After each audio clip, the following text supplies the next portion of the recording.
Sarah Chen stood at the window of the human ship, watching the alien vessel grow larger as they approached. The Zephyrian dreadnought was massive, bigger than any human city. Its crystal surface caught the light from nearby stars and threw it back in patterns that hurt to look at directly. "First time seeing one up close?" asked Marcus Rodriguez, the chief engineer. He joined Sarah at the window, his tool belt clanking softly as he moved. "First time seeing any alien ship," Sarah replied. She touched the simple metal bracelet on her wrist, a nervous habit she had picked up since leaving Earth. Her daughter Emma had made the bracelet in school, just bent metal with rough edges. Nothing fancy, but it reminded Sarah of home. "Hard to believe we're really doing this," Marcus said. "Humanity's first official meeting with aliens," Sarah nodded. 3 months ago, the Zephyrians had made contact with Earth. They claimed to represent something called the Galactic Confederation, a group of alien species that controlled this part of space. Earth could apply to join, they said, if humans could prove they were worthy. The test would happen on the Zephyrian ship. Sarah and her team would represent all of humanity. "No pressure at all. Captain Chen," came a voice from behind them. Lieutenant Kim Park, their communications officer, approached with a tablet in her hands. "We're getting the docking instructions now. The aliens want us to follow their lead exactly." "Understood," Sarah said. She took one last look at the crystal ship, then turned to address her team. There were 12 humans total: diplomats, scientists, engineers, and soldiers. Each person had been chosen as the best Earth had to offer. "Everyone ready?" Sarah asked. The team gathered around her in the small corridor. Dr. Elena Vasquez, their chief scientist, adjusted her glasses nervously. Colonel James Wright checked his uniform for the 10th time. The others looked equally tense. "Remember," Sarah said, "we're not just representing ourselves today. Every human who ever lived, who ever dreamed of reaching the stars, is counting on us. We might be small compared to them, but we're still human. That means something." The ship shuddered slightly as the alien docking system took control. Through the speakers, they could hear strange music that sounded like crystals chiming in the wind.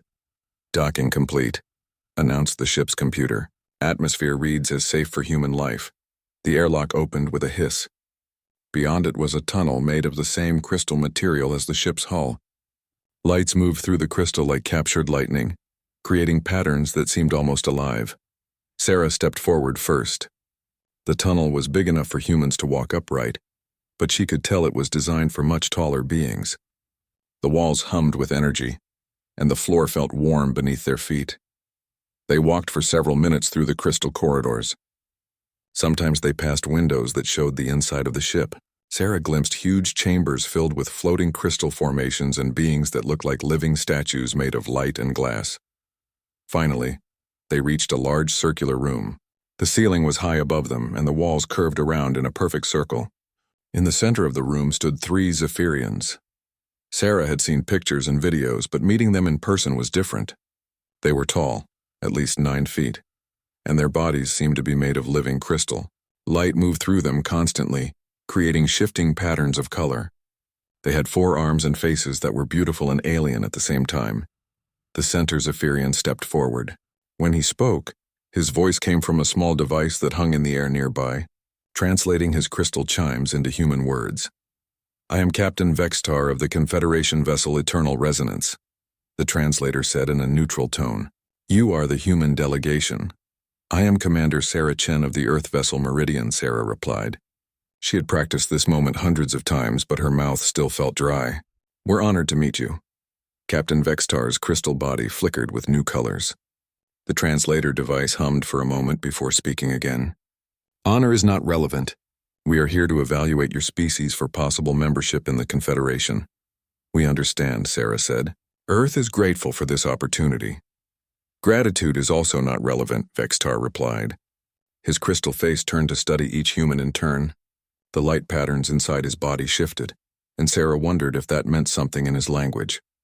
"The Confederation contains 47 member species," Vextar continued. "Each species contributes unique capabilities that benefit the whole. The Korthak provide military strength with their natural armor and warrior instincts. The Mycelians offer biological mastery through their collective consciousness. The Etherians contribute energy manipulation abilities." Sarah listened carefully. She had studied the files on known Confederation species, but hearing about them from Vextar made them seem more real and more intimidating. Each species earned membership by demonstrating superior abilities in their area of specialization, Vextar said, his crystal eyes focused on Sarah. What unique capabilities do humans offer? The question hung in the air like a challenge. Sarah had prepared for this, but actually answering felt much harder than practicing in front of a mirror. Humans are adaptable, she said. We're good at solving problems in new ways. We work well together despite our differences. The colors in Vextar's body shifted again. These are not unique capabilities. Many species adapt. Many species solve problems. Many species cooperate. But we, Sarah started to say. Humans have no natural armor, Vextar interrupted. No energy manipulation. No telepathic abilities. No enhanced strength or speed. No specialized organs for survival in space or hostile environments. With each item on his list, Sarah felt smaller. Everything he said was true. Humans really were just ordinary compared to these aliens. Your technology is primitive, Vextar continued. Your lifespan is brief. Your physical capabilities are limited. Your social structures are inefficient. Sarah's team remained silent behind her. She could feel their disappointment and worry. This wasn't going the way they had hoped. However, Vextar said, and Sarah felt a tiny spark of hope. The Confederation is committed to fairness. You will be given the standard evaluation trials, 3 tests that measure the essential qualities of a spacefaring civilization. What are the tests? Sarah asked. Technical innovation, combat effectiveness, diplomatic resolution. Vextar's crystal form seemed to grow taller. Each test is designed to challenge the fundamental strengths that define advanced species. You will compete against scenarios based on the capabilities of current member species. Sarah nodded. When do we begin? Tomorrow. Tonight you will rest in quarters we have prepared. You may study the test parameters, though I doubt it will help. Vextar paused and his crystal body dimmed slightly. Your species shows some promise in certain areas, but you lack the fundamental advantages that define true spacefaring civilizations. You have no natural gifts, no evolutionary advantages, no inherent superiority in any field. The alien captain looked directly at Sarah, his crystal eyes reflecting the light around them. You're just human. Sarah felt the words hit her like a physical blow. Just human. As if being human was something small and disappointing. She touched her daughter's bracelet again, remembering Emma's excited face when she gave it to her. Exactly, Sarah said quietly. Though she wasn't sure why, Vextar tilted his crystal head but said nothing more. A smaller Zephyrian appeared to guide the humans to their quarters. As they walked through more crystal corridors, Sarah's team remained unusually quiet. Commander, Dr. Vasquez whispered as they walked, this isn't looking good. We haven't taken the tests yet, Sarah replied. But she felt the doubt creeping in too. Maybe Vextar was right. Maybe humans really were just ordinary. Nothing special compared to the wonders of the galaxy. But as Sarah looked at her simple metal bracelet, she remembered something her daughter had said. Mom, you're not going out there to prove we're like them. You're going to show them what makes us us. Whatever that meant, Sarah thought they would find out tomorrow. Sarah woke up in a room made entirely of crystal. The walls were smooth and warm to the touch, and soft light came from everywhere at once. There were no shadows, which made everything feel strange and dreamlike. She checked her watch. 6 hours had passed, though it felt like she had barely slept. The crystal bed had been surprisingly comfortable, but her mind kept racing with thoughts about the tests ahead. A soft chime filled the room, and Captain Vextar's voice came through the walls themselves. Human delegation, report to Evaluation Chamber Alpha in 30 minutes. Sarah dressed quickly and met her team in the corridor outside their rooms. Everyone looked tired and nervous. Marcus kept checking and rechecking his equipment scanner. Dr. Vasquez was reading through her notes on alien technology for the 100th time. Ready for this? Colonel Wright asked. His military training showed in the way he stood straight and kept his voice steady. But Sarah could see the worry in his eyes. As ready as we can be, Sarah replied. They followed the glowing path in the floor to a massive chamber that was easily the size of a football stadium. The walls curved up and disappeared into shadows high above. In the center of the room were 3 distinct testing areas, each one clearly designed for different purposes. Captain Vextar stood waiting for them, along with several other Zephyrians. Their crystal bodies created a forest of light and color, that was beautiful and intimidating at the same time. The first test is technical innovation, Vextar announced. You will be presented with 3 technological challenges. Each challenge represents the specialty of a different Confederation member species. You must find solutions that match or exceed their capabilities. He gestured to the first testing area. The Zephyrian Challenge, energy conversion and crystalline matrix manipulation. The Mycelian Challenge, biological system integration and organic computing. The Etherian Challenge, phase state manipulation and dimensional interface. Sarah's team gathered around her as they studied the testing area. Each challenge station was filled with equipment and materials that looked like nothing they had ever seen before. Dr. Vasquez, Marcus, you're our science team, Sarah said quietly. What do you think? Marcus stared at the crystal formations in the first station. They pulsed with internal light and seemed to respond to the presence of nearby Zephyrians. I have no idea how their technology works, he admitted. It's like trying to understand music by looking at sound waves. Dr. Vasquez was examining the biological station. Strange plant-like structures grew and changed shape as she watched. The mycelian systems appear to be living computers, she said. They process information through biological networks, but I don't see any input or output interfaces we could use. The third station was the most confusing. It contained objects that seemed to exist in multiple places at once, shifting between solid and transparent. Sometimes Sarah could see them clearly. Other times they seemed to fade away entirely. This is impossible, whispered Lieutenant Park. How are we supposed to compete with species that can naturally interface with this stuff? Sarah looked around at her team. Everyone seemed discouraged before they had even started. She thought about Captain Vextar's words from the night before. You're just human. Maybe we're thinking about this wrong, Sarah said. We're not supposed to be Zephyrians or Mycelians or Etherians. We're supposed to be human. What does that mean? Marcus asked. Sarah touched her bracelet and thought about her daughter. Emma was always building things, taking apart toys and putting them back together in new ways. She never tried to copy what other kids made. She just built what seemed right to her. It means we don't try to match what they can do, Sarah said. We figure out what we can do. Marcus looked skeptical. Sarah, their technology is thousands of years ahead of ours. Then we don't compete with their technology. We work with it.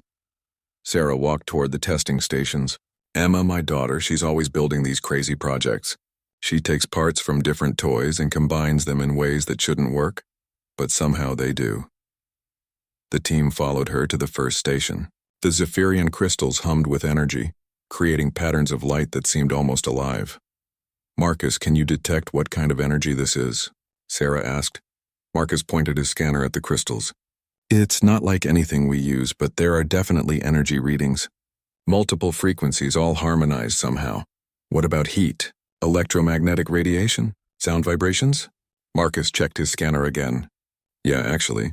The crystals are producing heat, EM radiation, even subsonic vibrations. But it's all integrated into one system. Sarah nodded. So they're not just energy crystals. They're universal converters. They take multiple types of energy and harmonize them. She moved to the biological station. The mycelian systems looked like a cross between a garden and a computer. Living structures grew in complex patterns, connecting and disconnecting in ways that seemed to follow some kind of logic. Dr. Vasquez, what do you see here? Biological networks, Elena replied. Like neural pathways, but using plant-like structures. They're processing information through chemical signals and growth patterns. But they need nutrients, right? And they produce waste products? Well, yes. All biological systems do. Sarah walked to the third station. The Etherian equipment was the strangest of all. Objects appeared and disappeared, sometimes existing in multiple states at once. This one's harder to understand, she admitted. But look, the equipment has controls, interfaces. Even if they can phase shift naturally, they still need tools to do complex work. Marcus was starting to catch on. You're thinking about integration. Exactly. Sarah turned to face her team. We can't compete with their natural abilities. But maybe we can find ways to make their technologies work together. The next several hours were intense. Instead of trying to master each alien technology separately, the human team focused on finding connections between them. They discovered that Zephyrian crystals could power mycelian biological systems. They found that Etherian phase shifters could create interfaces between solid crystal technology and living biological. Networks. The aliens watched with growing interest as the humans built bridges between technologies that had never been connected before. They created hybrid systems that no single species had ever imagined. When the time limit ended, Captain Vexitar approached their station. The humans had built something that looked like a living crystal garden with sections that appeared and disappeared in regular patterns. "Explain your solution," Vexitar said. Marcus stepped forward. "We created an integrated system. The Zephyrian crystals provide power and processing. The mycelian biology handles adaptive functions and learning. The Etherian phase technology allows the system to exist in multiple dimensional states for enhanced efficiency." "This is not a Zephyrian system," Vexitar observed. "No, sir," Marcus replied. "It's also not a mycelian system or an Etherian system. It's a human system that uses all three technologies." Vexitar's crystal body flickered with new patterns. "You have created something that none of our species developed individually." "Yes, sir. We figured that might be the point." The second test was combat effectiveness. The human team was led to an arena where they would face simulated opponents based on different Confederation species. The Korthak warriors were heavily armored and incredibly strong. The Etherian fighters could phase in and out of reality, appearing behind their enemies without warning. Colonel Wright took charge of this test, organizing the human team into combat formations. But it quickly became clear that human weapons and tactics were no match for alien capabilities. "We can't fight them head-to-head," Wright said after their first simulation ended in complete defeat. "They're too strong, too fast, too well-armored." Sarah watched the replays of their failed attempts. The humans looked small and slow compared to their opponents. "We need to think like humans again." "What do you mean?" Wright asked.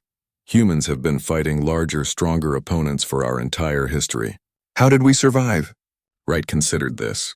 "Tools, teamwork, using the environment, and adaptation," Sarah added. "We change our tactics based on what we're facing."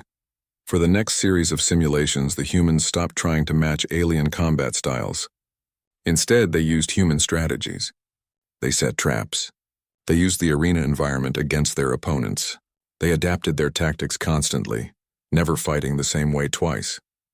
When facing the heavily armored Korthak, they focused on mobility and used the arena's obstacles to separate individual enemies from their groups.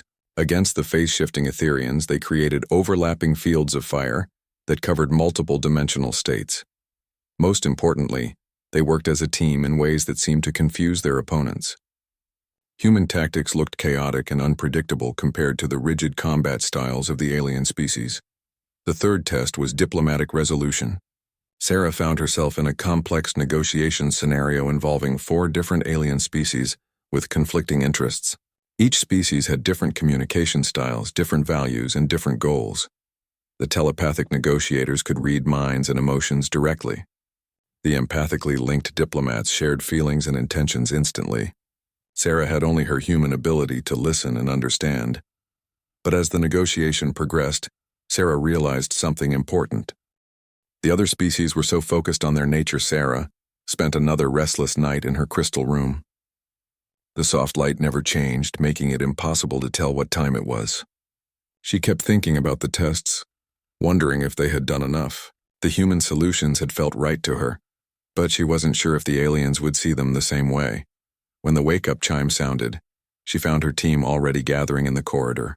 Everyone looked tired, but there was something different in their faces. Yesterday's fear had been replaced by a quiet determination. "Whatever happens today," Colonel Wright said, "we gave them our best shot." "And it was definitely interesting," Marcus added with a slight smile. "I never thought I'd be building hybrid alien technology in my lifetime," Dr. Vasquez nodded. "The integration work we did yesterday was genuinely innovative. Even if they don't accept us, we proved that human thinking has value." Sarah felt proud of her team. They had faced impossible challenges and found ways to be useful instead of trying to be superior. Let's go see what they decided. The evaluation chamber looked different today. The testing stations had been cleared away, replaced by a large circular platform in the center of the room. Captain Vexistar stood there with a group of other Zephyrians, their crystal bodies creating a rainbow of shifting lights. As the humans approached, Sarah noticed something new in the chamber. Holographic displays showed recordings of their test performances. She could see herself and her team working on the technology integration. adapting their combat tactics, and negotiating with the simulated alien diplomats. Human delegation, Captain Vextar's translator announced. You will now receive the evaluation results.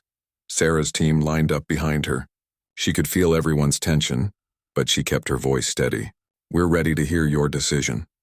Vextar's crystal form shifted colors as he spoke.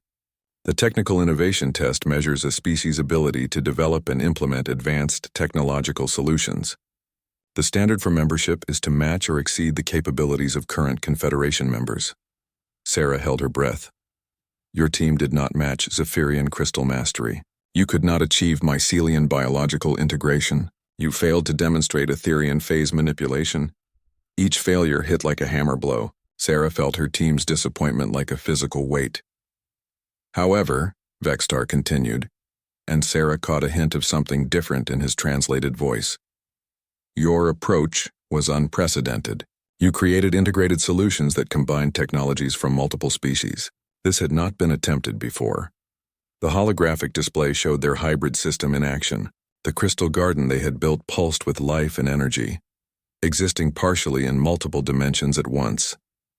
Your solution achieved greater efficiency than any single species technology, Vexatar said.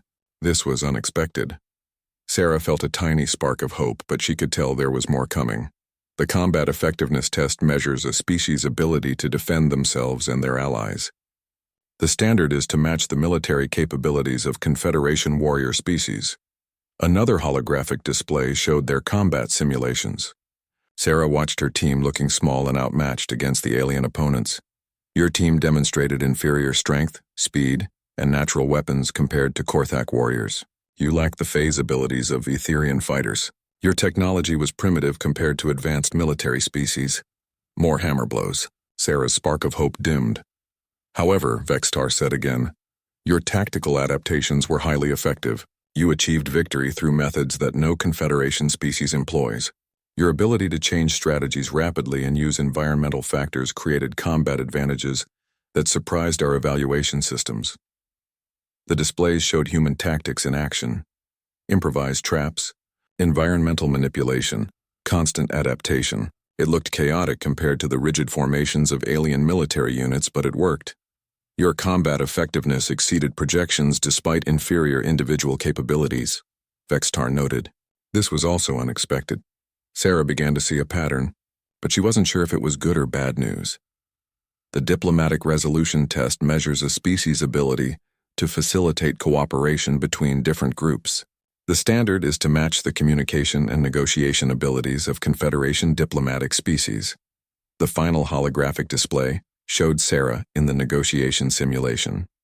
She looked so ordinary compared to the telepathic and empathic alien diplomats. You demonstrated no telepathic abilities, no empathic links, no pheromone communication, no neural network connections. Your biological communication systems are limited and inefficient. Sarah winced at each criticism.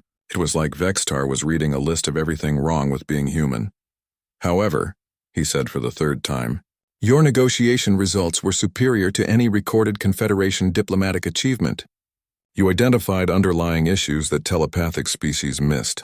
You created solutions that addressed emotional needs rather than just stated positions. You facilitated understanding between groups that had never successfully communicated before. The display showed the alien negotiation scenario resolving in ways that left all parties satisfied. Sarah remembered the moment when the breakthrough had happened, when she realized that each species was afraid of something different and needed different types of reassurance. Your diplomatic effectiveness was the highest ever, recorded in Confederation evaluation history, Vextar said. This was completely unexpected. Captain Vextar moved closer to the human delegation. His crystal body had shifted to colors Sarah hadn't seen before, deep blues and purples that seemed to pulse with thought. The evaluation committee has spent considerable time analyzing your test results, he said. Your performance presents a unique problem. Sarah's hope flickered again. A unique problem didn't sound good. In every category, you failed to match the specialized capabilities of Confederation member species. By traditional standards, humanity does not qualify for membership. The words felt final, like a door slamming shut. Sarah touched her bracelet and thought about how she would explain this to Earth, to her daughter. to everyone who had hoped they might not be alone in the universe. However, Vextar continued, your solutions exceeded the performance of specialized species through integration, adaptation, and innovation. You achieved superior results through inferior capabilities. Sarah looked up at the alien captain. I don't understand. Are we accepted or rejected? Vextar's crystal form shifted again, cycling through rapid color changes that might have been the equivalent of thinking out loud. You have created a logical paradox, he said finally. How can a species be both unqualified and superior simultaneously? Other Zephyrians had joined the conversation. Their crystal bodies flickered with rapid light patterns that Sarah assumed was some form of communication. After several minutes, they seemed to reach some kind of consensus. The evaluation committee has identified the source of the paradox, Vextar announced. The Confederation evaluation system is designed to measure specialization. Each test asks, can you do what we do but better? Sarah nodded. That had been obvious from the beginning. But your species does not seek to do what we do better. You seek to do what we do differently. You are not specialists trying to optimize single capabilities. You are generalists trying to optimize the connections between capabilities. Marcus stepped forward slightly. Is that a problem? Vextar's crystal eyes focused on him. It is unprecedented. The Confederation has never encountered a species that specializes in not specializing. What does that mean for our application? Sarah asked. It means the evaluation committee must make a decision without precedent. Do we judge you by our existing standards, which you failed to meet? Or do we recognize that your capabilities represent something entirely new? The chamber fell silent except for the soft humming of crystal technology. Sarah could feel her team's nervous energy, but she forced herself to stay calm. Whatever happened next was out of their hands. There is one more factor to consider, Vextar said. During your tests, you created solutions that none of our member species had ever conceived.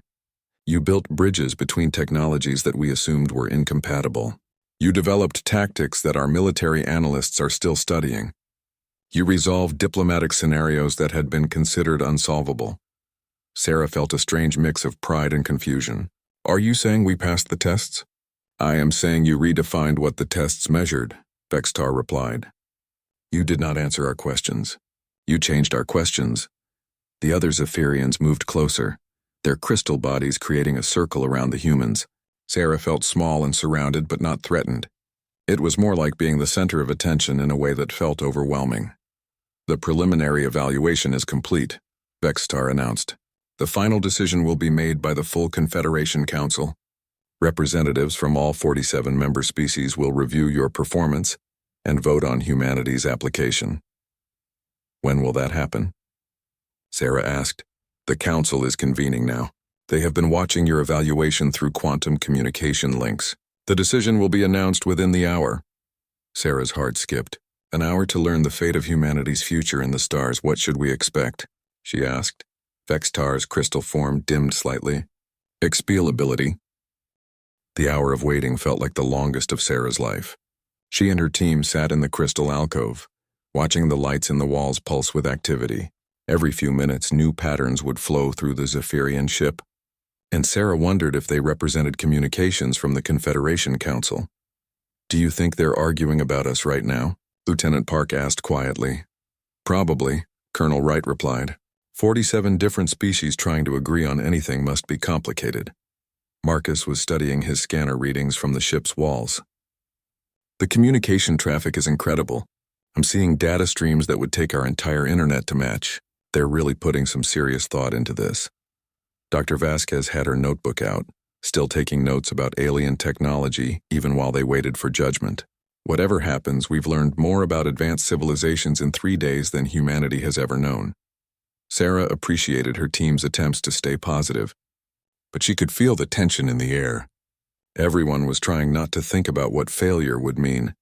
Earth would remain alone, cut off from the galactic community.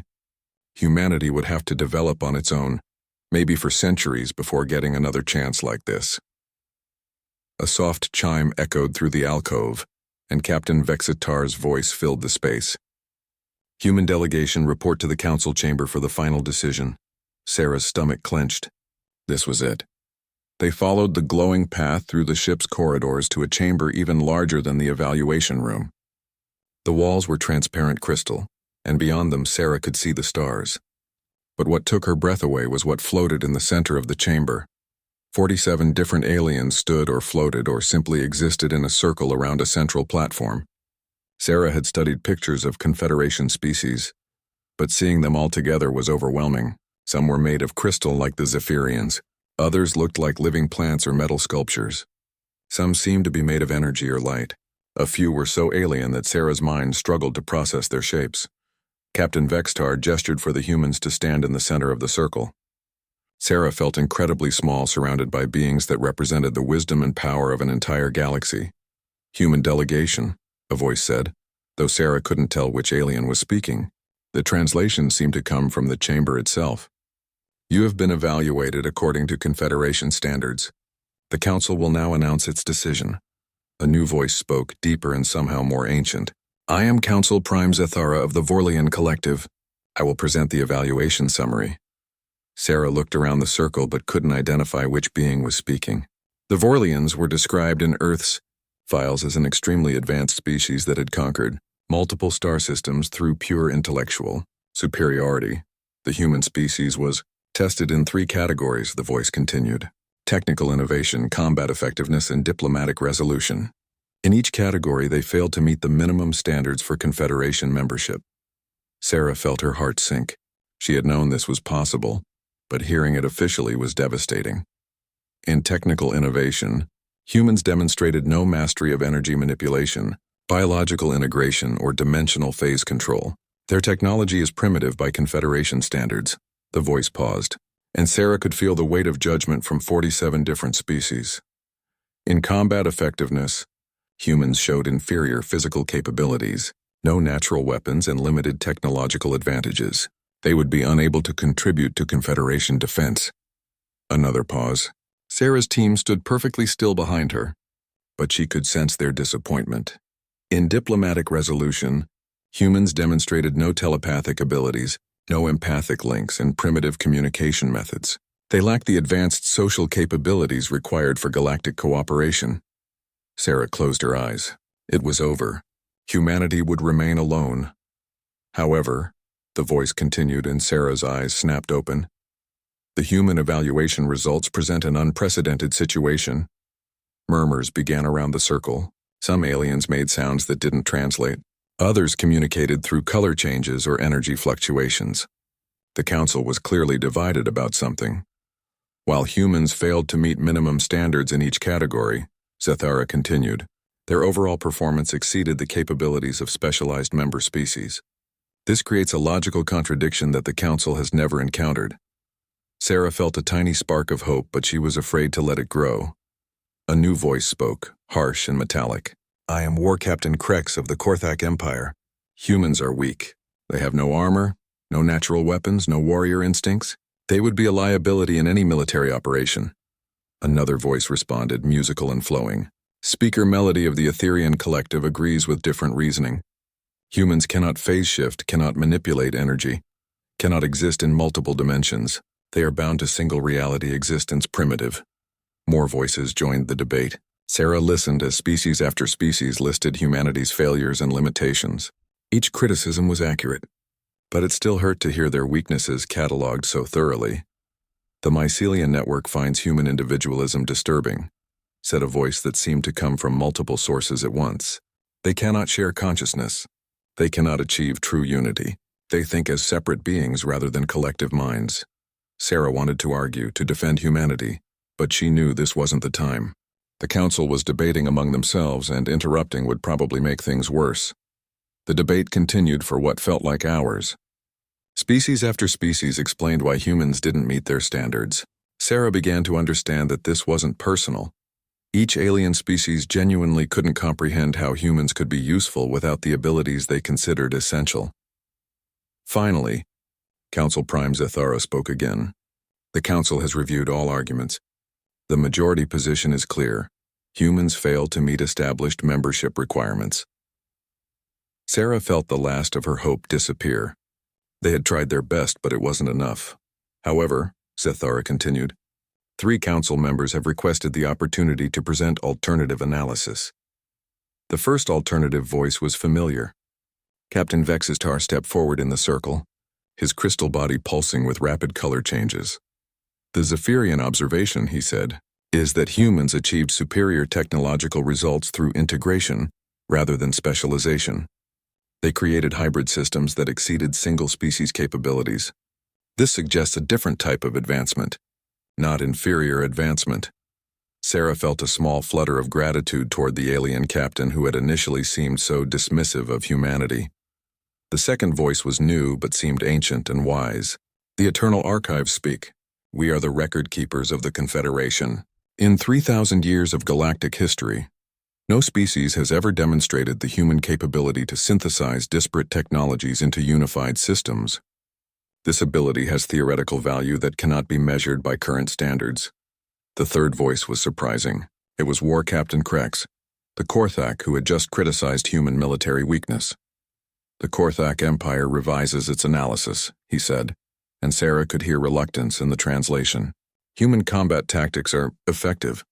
They defeated our simulation scenarios through methods we did not anticipate. Warriors who can adapt strategies rapidly are valuable even if they lack physical advantages. Sarah looked around the circle as the debate resumed. Now there were aliens arguing both for and against humanity, and the discussion was becoming more heated. Energy fields clashed, crystal bodies flashed with angry colors, and several species made sounds that the translator couldn't convert into words. Council Prime Zethara finally called for order. The council is divided. This has never occurred in a membership evaluation. We must make a decision without precedent. The chamber fell silent. Sarah could feel the weight of galactic history pressing down on this moment. The vote will be conducted, Zethara announced. Each member species will indicate acceptance or rejection of the human application. A simple majority will determine the outcome. Sarah held her breath as the voting began. She couldn't tell how each species was voting, but she could see energy patterns and light displays throughout the chamber that seemed to represent their choices. The process took several minutes. Finally, Council Prime Zethara spoke again. The vote is complete. 23 species vote for rejection. 22 species vote for acceptance. 2 species abstained. Sarah's heart pounded. A tie, what did that mean? By Confederation law, Zethara continued, a tied vote on membership applications defaults to rejection. The human species does not qualify for membership in the Galactic Confederation. The words hit Sarah like a physical blow. So close, they had come so close to changing everything for humanity. However, Zethara said, and Sarah wondered why there always seemed to be a however in these announcements. The closeness of this vote and the unprecedented nature of human capabilities requires additional consideration. Sarah looked up, confused. The council has voted to create a new classification, associate status. This has never been offered before. Humans would not be full members, but they would be granted limited access to Confederation resources and knowledge in exchange for specific services. Sarah's mind raced. It wasn't membership 3 months later. Sarah stood in the observation deck of the new Earth Confederation station, watching ships from a dozen different species dock at the massive structure. The station orbited Earth's moon, a symbol of humanity's new place in the galaxy. It wasn't full membership, but it was a beginning. Her daughter Emma's face appeared on the communication screen, calling from Earth. At 8 years old, Emma was fascinated by all the alien visitors coming to their solar system. Mom, did you really meet the crystal people? Emma asked, her eyes wide with excitement. I did, Sarah replied, smiling at her daughter's enthusiasm. Captain Vexitar sends his greetings. He says Zephyrian children would enjoy meeting a human child who builds things. Can I visit the station soon? Very soon, Sarah promised. The first civilian transport arrives next week. After ending the call, Sarah made her way to the station's integration lab. This was where the real work happened, where human teams worked alongside alien specialists to solve problems that no single species could handle alone. Marcus Rodriguez looked up from a workbench covered with a mixture of human computers, Zephyrian crystals, and mycelian biological components. Sarah, you need to see this. She approached the workbench where Marcus was working with a young Zephyrian engineer named Resonance of Stars. The alien's crystal body flickered with excitement as he explained their latest project, Human Engineer.